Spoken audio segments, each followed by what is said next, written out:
मैंने गोरखाओं को उन्हीं की भाषा में सलाम किया है। फील्ड मार्शल सैम मानेकशॉ ने कहा था कि यदि कोई कहता है कि उसे मौत से डर नहीं लगता, यदि कोई कहता है कि उसे मौत से डर नहीं लगता, तो या तो वो व्यक्ति झूठ बोल रहा है या वो वीर गोरखा होगा।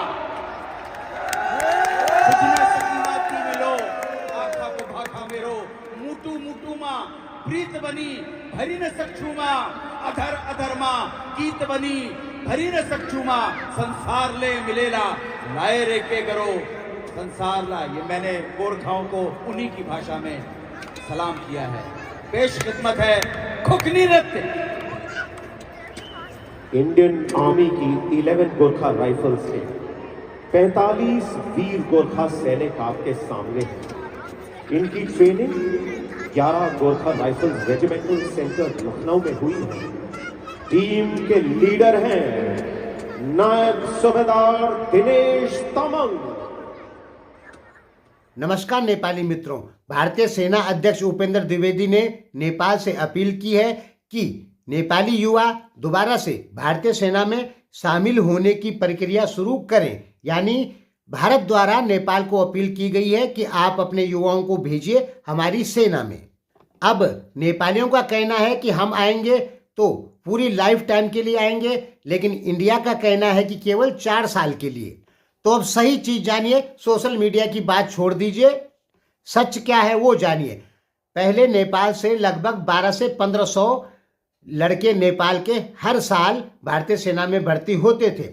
इस अग्निवीर योजना के तहत हर साल 5000 नेपाली युवा भर्ती होंगे। उनमें 25% को परमानेंट भारतीय सेना में रखा जाएगा। 75% जो नेपाली युवा होंगे उनको 4 साल बाद छुट्टी दे दी जाएगी।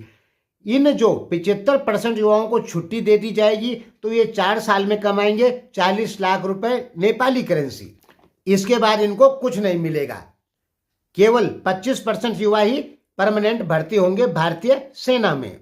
यहाँ पे नेपालियों का दिमाग कम काम कर रहा है। सही चीज को जानिए। पहले 1200, 1300, 1500 लड़के हर साल भर्ती होते थे। अब अग्निवीर योजना आती है तो इसमें 5000 लड़के भर्ती होंगे, जिनमें 1200, 1300 लड़कों को परमानेंट रखा जाएगा भारतीय सेना में और बाकी लड़कों को 4 साल बाद रिटायर किया जाएगा। यानी रोजगार बढ़ा। लेकिन नेपाल के लोग समझ ही नहीं पा रहे हैं बात को और उल्टा कह रहे हैं कि भारतीय सेना में नेपाली युवा नहीं जाएगा। अरे भाई, हर साल 1 खरब रुपए आता है गोरखा रेजिमेंट से नेपाल सरकार को। नेपाल की जीडीपी 54 खरब रुपए है, यानी 2% जीडीपी नेपाल की भारत से आती है, गोरखा रेजिमेंट से आती है। अगर नेपाली कहते हैं कि हम भारतीय सेना में नहीं जाएंगे तो नेपालियों से बड़ा बेवकूफ कोई नहीं हो सकता है। जिस देश की 2% जीडीपी गोरखा रेजिमेंट पे टिकी हो, वो देश कहे कि हम भारतीय सेना में नहीं जाएंगे तो आप बेवकूफ हैं पूरे।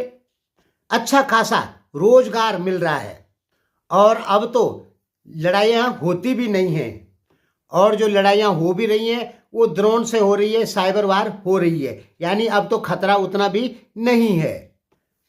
भारत सरकार को इस चीज का डर है कि यदि गोरखाओं को हम अपनी सेना में शामिल नहीं करते हैं तो ये गोरखा बहुत जल्दी चीन की तरफ से लड़ने के लिए तैयार हो जाएंगे। और भारत सरकार इतनी बेवकूफ नहीं है कि अपना सबसे निकटतम देश नेपाल, उसके युवा चीन की तरफ से लड़े। गोरखा जो हैं वो हिंदू धर्म के एक वॉरियर माने जाते हैं, योद्धा माने जाते हैं। भारत हिंदू देश है। अब सोचिए, हिंदू धर्म के योद्धा चीन की तरफ से भारत से लड़े तो कितनी शर्मनाक बात होगी भारत के लिए। और नेपाली युवा ऐसा कर सकते हैं क्योंकि नेपाल में फंडिंग मीडिया बहुत चलती है जो भारत के खिलाफ भड़काती है। वैसे भी नेपाली युवा रूस की तरफ से लड़ रहे हैं, यानी ये कन्फर्म है कि नेपाली युवा चीन की तरफ से भारत से लड़ सकते हैं। और नेपाली युवा चीन की तरफ से भारत से लड़े तो ये भारत की सबसे बड़ी बेइज्जती होगी।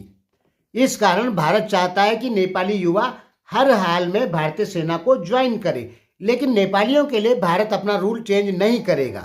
नेपालियों को ये बात समझनी चाहिए कि जहां 1200-1300 आदमी भर्ती हो रहे थे हर साल गोरखा नेपाल से, अब हर साल 5000, 4000, 5500 भर्ती होंगे, जिनमें 25% को रखा जाएगा बाकी को घर भेजा जाएगा और 4 साल में वो अच्छी खासी रकम 40 लाख रुपए नेपाली करेंसी कमा भी लेंगे। नेपाली युवा, नेपाल सरकार सबसे बड़ा बेवकूफ़ी का काम कर रही है कि अग्निवीर योजना में नेपालियों को नहीं भेज रही है। इससे ज़्यादा नेपालियों को 4 साल के लिए रोजगार मिलेगा। अब 4 साल बाद तो नहीं मिलेगा भाई कन्फर्म, लेकिन 4 साल में वो 40 लाख रुपए कमा लेंगे। इतना तो नेपाल में नौकरी करेगा तो भी नहीं कमाएगा, और जितना विदेश जाएगा, माने विदेश जाना हुआ और भारतीय सेना में भर्ती होना बात बराबर। तो नेपालियों को गहराई से सोचना चाहिए कि सच है क्या। झूठा राष्ट्रवाद के चलते नेपाली लोग अपना नुकसान कर रहे हैं। और भारत आपका दुश्मन नहीं, एक हिंदू देश है और भारत की रक्षा के लिए शहीद होना ये नेपालियों का धर्म है। जैसे नेपाल की सभ्यता को बचाने के लिए भारतीय युवाओं का या युवाओं को भी शहीद होने में कोई आनाकानी नहीं करनी चाहिए, क्योंकि सभ्यता का सवाल है। सभ्यता दोनों देश की एक ही है, चाहे वो नेपाल हो चाहे भारत हो, हिंदू बौद्ध। तो नेपाल की रक्षा के लिए भारतीय लोग शहीद हो सकते हैं और वैसे भारत की रक्षा के लिए नेपाली लोग भी शहीद हो सकते हैं, कारण है सभ्यता। अब चीन की रक्षा के लिए नेपाली लोग शहीद होंगे तो ये बेवकूफ़ी होगी, यानी तब केवल पैसा कमाने वाली बात होगी, ये स्वाभिमान की बात नहीं होगी।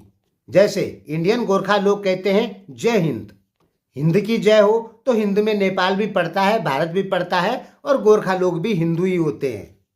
तो नेपालियों को चाहिए अग्निवीर में शामिल होना चाहिए और 4 साल के लिए ही सही रोजगार मिलेगा, कम से कम 25% तो परमानेंट भर्ती होगी।